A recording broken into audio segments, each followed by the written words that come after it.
Less than a day after announcing he'll run for Senate, Governor Scott has started his campaign. One of the first stops was right here in this studio on News Channel 8 today. We sat down and asked him about his run for a different office.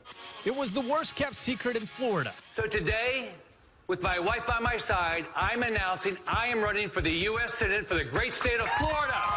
Now, the two-term governor's laying groundwork to what is expected to be a fierce and expensive race against the incumbent, Senator Bill Nelson. We've got to change the direction of Washington. We did it in Florida.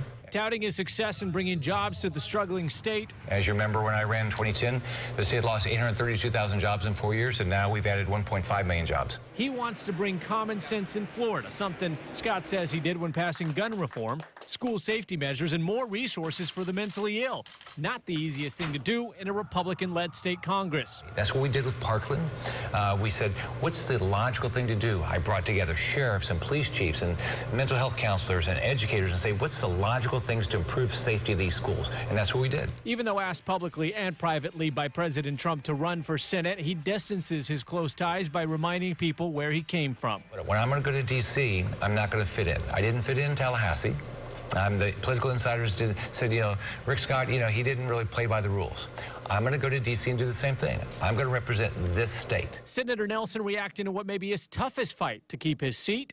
Well, I don't care who is an opponent. I always take them seriously, and I run like there's no tomorrow.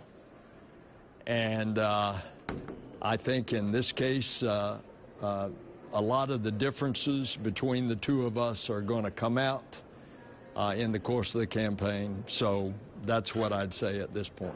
While Scott would rather win and see Nelson out of the Senate come November, he says term limits would have kept Nelson from ever becoming a four-term senator. We don't need career politicians. They're not getting things done for us. And I think it's good to have change. And again, this is a race that'll have the eyes of the entire country watching to see what happens.